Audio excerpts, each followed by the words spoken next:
Hello guys, আসসালামু আলাইকুম। সবাই কেমন আছেন? আশা করি সবাই ভালো আছেন। তো আজকে নতুন ভিডিওতে আপনাদের সবাইকে স্বাগতম। তো আজকে ভিডিওতে আমি আপনাদের দেখাবো আপনি আপনার হাতে থাকা মোবাইল ফোনটির মাধ্যমে কীভাবে খুব সুন্দর একটি লোগো তৈরি করতে পারবেন, তাও মাত্র 2 মিনিটে। তো আজকে ভিডিওটা একটু স্কিপ না করে সম্পূর্ণ ভিডিওটা দেখতে থাকুন এবং আমাদের চ্যানেলটি যদি এখনও সাবস্ক্রাইব করে না থাকেন তাহলে এখনই সাবস্ক্রাইব করে পাশে থাকা বেল বাটনটি অবশ্যই বাজিয়ে দেবেন পরবর্তী ভিডিওর নোটিফিকেশনগুলো সবার আগে পাওয়ার জন্য। আর যারা সাবস্ক্রাইব করেছেন তাদেরকে অসংখ্য ধন্যবাদ।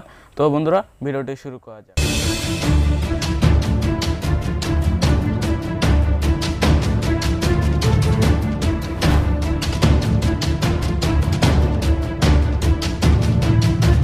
আজকে আমরা পিএনজি অ্যাপ্লিকেশনটির মাধ্যমে আমাদের লোগোটি তৈরি করব।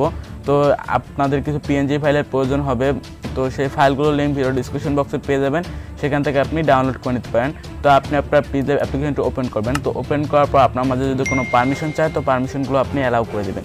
তো তারপর আপনি এখান থেকে ক্যান্সেল করে এটা কেটে দেওয়ার পর আপনি দেখতে পাচ্ছেন নিউ টেক্সট।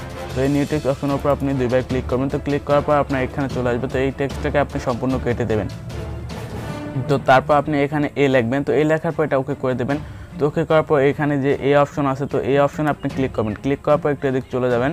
তো এদিক যাওয়ার পর আপনি দেখতে পাবেন যে ফন্ট অপশনে আপনি ক্লিক করবেন। ক্লিক করার পর আপনার মাঝে এরকম চলে আসে। তো মাই ফন্ট থেকে একটি ফন্ট সিলেক্ট করতে হবে এবং ফন্টটার লিঙ্ক আপনি ভিডিও ডিসক্রিপশন বক্সে পেয়ে যাবেন। তো সেখান থেকে এই ফন্টটা আপনি ডাউনলোড করে নেবেন এবং পিজল্যাব অ্যাপে কীভাবে আপনি এই ফন্টটা ব্যবহার করবেন সেই সম্পর্কে আমাদের চ্যানেলে একটা ভিডিও দেওয়া আছে। তো সেই ভিডিওটা চাইলে আপনি আই বাটনে ক্লিক করে দেখে আসতে পারেন। তাছাড়া ভিডিও ডিসক্রিপশন বক্সে লিঙ্ক দেওয়া থাকবে।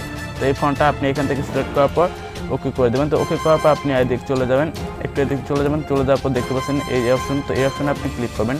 তো ক্লিক করার পর আপনি এটাকে একটু কম বেশি করে নেবেন। তো এটাকে একটু বাড়িয়ে 3 করে নেওয়ার পর আপনার ওকে। তো ওকে করার পর আপনি এই টেক্সটটাকে বড় করার জন্য এখানে ক্লিক করে ধরবেন, একটু বড় করবেন। তো তারপর আপনি কী করবেন, এখানে ইডিট অপশনে ক্লিক করার পর এটাকে কপি করবেন। তো কপি করার পর আমরা লোগোটি তৈরি করতে যাচ্ছি আর। তো তারপর আপনি এখানে বড় হাতের আর লিখে নেবেন। তো বড় হাতের আরটা লেখার পর আপনার কাজটা কিন্তু ওকে। তো এরপর কী করবেন, আপনি আরটাকে এখানে সমান মাঝখানে রাখবেন। তো এই মাঝখানে রাখার জন্য এখানে ক্লিক করলে কিন্তু হয়ে যাবে। তো তারপর আপনি আবার এর অপশন উপর ক্লিক করে এখান থেকে এটাকে মাঝখানে রাখবেন। তো রাখার পর আপনি কী করবেন, এখান থেকে এটাকে একটু সাইডে সরিয়ে নেবেন এটাকে। তো আপনি আরটার কালার আপনি ব্ল্যাক করে দেবেন। তো আরটার কালারটা আপনি ব্ল্যাক করে দিয়ে কিন্তু আপনার কাজটা অনেকখানি ওকে হয়ে যাবে। তো আপনি কী করবেন, আরটাকে নিচে রেখে দেবেন। তো নিচে রাখার পর আপনার এটাকে আপনি আরটার মাপ মতো এখানে বসিয়ে নেবেন। তো এখানে আপনি এটাকে মাপ মতো বসিয়ে নেবেন, জানি এটা কিছু না। তো হ্যাঁ, এটা মাপ মতো বসিয়ে নেওয়ার পর আপনি কী করবেন, এখান থেকে একটা স্পিল নেবেন। স্পিল অপশনে ক্লিক করে একটা স্পিল নেবেন এবং স্পিলটা অনেক ছোটো একটা স্পিল নেবেন। তো স্পিলটা নেওয়ার পর স্পিলটা আপনি ওকে করবেন। তো ওকে করার পর এই স্পিলটাকে আপনি এখান থেকে ধরে এনে এখানে রাখবেন। তো এই কণাটুকুতে এই কালা অংশটুকু দেখা না যায়। তো তারপর আপনি কী করবেন, এখান থেকে এই অপশনটা কপি করবেন। তো কপি করার পর দেখতে পাচ্ছেন উপরে কিন্তু একটা এ চলে আসে। তো এটা আপনি এখান থেকে লক করে দেবেন। তারপর আপনি এখানে ক্লিক করবেন। যে এখানে ক্লিক করার পর আপনি এখান থেকে এই তিনটা আছে, তো এই তিনটা আপনি একসাথে করে দেবেন। তো একসাথে করার জন্য ওকে অপশানে ক্লিক করবেন। তো দেখতে পাবেন যে একসাথে হয়ে গেছে। তো একসাথে হয়ে যাওয়ার পর আপনি এখানে চলে যাবেন। তো চলে যাওয়ার পর আপনি এখানে একবার লাস্টে চলে গেলে আপনি এখানে দেখতে পাচ্ছেন যে ম্যান আইকন এবং ইরোর কালার। তো ইরোর কালার আপনি এখানে সিলেক্ট করার পর এটা অন করে দেবেন। তো অন করার পর আপনি দেখতে পাচ্ছেন এটা 10% করা আছে, তো এটা আপনি 100% করে দেবেন। তো করে দেওয়ার পর আপনার কাজটা প্রায় ওকে। তো তারপর আপনি এটা ওকে করে দেবেন। তো ওকে করার পর আপনি এটা আছে না, এটা এখান থেকে ক্লিক করবেন। ক্লিক করার পর এটাকে আনলক করবেন। তো এটাকে অবশ্যই আপনি আনলক করবেন। তো আনলক করার পর আপনি এটাকে এখানে নিয়ে আসবেন। তো এখানে নিয়ে আসার পর আপনি কী করবেন, এটাকে এখান থেকে এই অপশনে চলে যাবেন এবং এখান থেকে এটাকে আপনি মাঝ বরাবর করে নেবেন। তো করে নেওয়ার পর আপনি এটা কালার সিলেক্ট করবেন ব্ল্যাক। তো এটা ব্ল্যাক কালার সিলেক্ট করার পর আপনি কী করবেন, এটাকে এখান থেকে আপনি একটু সাইডে নিয়ে যাবেন। তো এখানে ক্লিক করে আপনি চাইলে আস্তে আস্তে এটাকে সাইডে নিয়ে যেতে পারেন। তো এটাকে আপনি আস্তে আস্তে এখান থেকে অবশ্যই সাইডে নিয়ে যাবেন। তো আমি এটা কালার করছি। তো এখান থেকে এই অপশনে ক্লিক করবেন এবং এটাকে সাইডে নিয়ে যাবেন। তো আপনার যতটুকু প্রয়োজন আপনি একটু ফাঁকা রাখবেন এখানে। তো একটু অপেক্ষা করবেন। তো এটা আমাদের কাজটা ওকে। তো ওকে করার পর আপনি কী করবেন, এই দুইটাকে একসাথে করে দেবেন। তো একসাথে করে দেওয়ার পর আপনি এটাকে একটু বড় করে রাখবেন। তো বড় করে আপনি আবার কী করবেন, এখান থেকে এই দুইটাকে একসাথে এরকম করে এভাবে রেখে দেবেন। তো রেখে দেওয়ার পর আপনি এখানে প্লাস আইকনে ক্লিক করবেন এবং স্ট্রম গ্যালারিতে চলে যাবেন। তো স্ট্রম গ্যালারি থেকে আপনাদের একটা পিএনজি ফাইলের প্রয়োজন হবে। তো সেই ফাইলটার লিঙ্ক ভিডিও ডিসক্রিপশন বক্সে দেওয়া থাকবে, সেখান থেকে আপনি সেই ফাইলটা ডাউনলোড করে নেবেন। তো সেই ফাইলটা এখানে নিয়ে আসবেন। তো এখান থেকে ক্লিক করে এই ফাইলটা আমি এখানে নিয়ে আসবো। তো নিয়ে আসার পর আমি ফাইলটাকে এখানে একটু বড় করব। তো বড় করে আমাদের যতটুকু প্রয়োজন যেভাবে রাখা, তো আমি সেভাবে রাখবো। তো আপনি অবশ্যই সুন্দর করে এটাকে রাখবেন। তো ভিডিও হ্যাঁ ওকে, আমাদের কিন্তু এটা ওকে হয়ে গেছে। তো ওকে হওয়ার পর আপনি এটাকে লক করবেন। তো লক করার পর আপনি দেখতে পাচ্ছেন কিন্তু পারফেক্ট মাপ মতো আমাদের আছে। তো আপনি অবশ্যই আপনার মাপ মতো আপনি রাখবেন, একটু সময় নিয়েও সুন্দর এডিট করবেন। তো তারপর আপনি এটাকে ওকে করে দেবেন। তো ওকে করার পর আমাদের কাজটা ওকে। তো তারপর আপনি কী করবেন, এখান থেকে কালার অপশন আছে।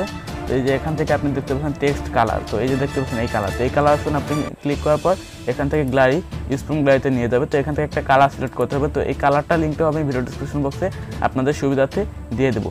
সেখান থেকে কালারটা আপনি ডাউনলোড করে নেবেন। তো ডাউনলোড করার পর আপনি এই কালারটা এখান থেকে ক্লিক করার পর এখান থেকে ওকে করে দেবেন। তো ওকে করার পর এই কালারটা এখান থেকে ওকে করবেন। তো ওকে করার পর আপনি নিচে দেখতে পাচ্ছেন যে এই বাটন, এটা আপনি অন করে দেবেন।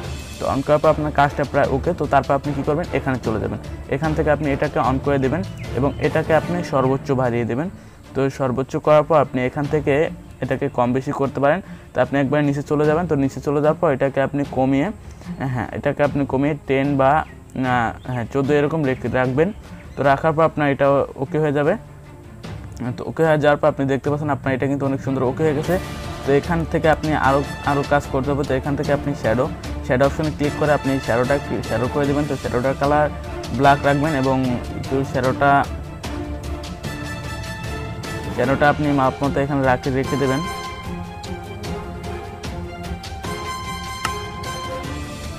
শ্যাডোটা আমি মাপ মতো রেখে দিলাম। তো রেখে দেওয়ার পর তারপর আপনি কী করবেন, এখান থেকে আবার ক্লিক করবেন। ক্লিক করার পর এখান থেকে আপনি এই শ্যাডোটা আপনি অন করবেন। তো অন করার পর এটা অবশ্যই একটু কমিয়ে নেবেন। এটা একটু কমিয়ে নেবেন। এটা একটু কমিয়ে নেবেন শ্যাডোটা। তো শ্যাডোটা কমানোর পর আপনি দেখতে পাচ্ছেন এদিকে চলে আসবেন। তো চলে যাওয়ার পর 3D, তো এই অপশনটা আপনি ক্লিক করে এটাকে অন করবেন। তো অন করার পর আপনি এটাকে এক করে দেবেন। তো এক করে দেওয়ার পর আপনি এখান থেকে নিচে অপশনগুলো আপনি বাড়িয়ে দিবেন। তো এই অপশনগুলো আপনি বাড়িয়ে দেবেন। তো বাড়িয়ে দেওয়ার পর আপনার কাজটা কিন্তু ওকে। তো এখান থেকে আপনি ক্লিক করবেন ইউজ ফ্রম গ্যালারি থেকে আপনার একটা ফটো চুজ করতে হবে। তো ব্যাকগ্রাউন্ড ফটো, তো এই ব্যাকগ্রাউন্ড ফটোটার লিঙ্ক আমি আপনাদের সুবিধার্থে ভিডিও ডিসক্রিপশন বক্সে দিয়ে দেবো। তো সেই ফটোটা আমি এই ব্যাকগ্রাউন্ড ফটোটা আমি এখানে থাম্বনেল সার্চ করে নিলাম। তো করে নেওয়ার পর আমি দিয়ে দিলাম। তো তারপর দেখতে পাচ্ছেন আমাদের লোগোটা কিন্তু তৈরি হয়ে গেছে। তো এই লোগোটা আপনি এখান থেকে মাঝখানে রাখবেন এবং এই লোগোটাকে আপনি চাইলে আরও সুন্দর করে এখান থেকে কালার গ্রেডিং করতে পারেন। তো একটু সময় নেবে, এটা সুন্দর করে কালার গ্রেডিং করে নেবেন। তো আমি যদি এটা আরও সুন্দর করি তাহলে একটু সময় লাগবে, তো ভিডিওটা বড় হয়ে যাবে, সে কারণে আমি করিনি। তো যদি ভিডিওটা ভালো লেগে থাকে তাহলে অবশ্যই একটা লাইক করবেন। আর আমাদের চ্যানেলে যদি নতুন হয়ে থাকেন তাহলে অবশ্যই সাবস্ক্রাইব করে পাশে থেকে বেল বাটনটি বাজিয়ে দেবেন। আর দেখা হবে পরবর্তী কোনো নতুন ভিডিওতে। ততক্ষণ পর্যন্ত সবাই ভালো থাকবেন। আল্লাহ হাফেজ।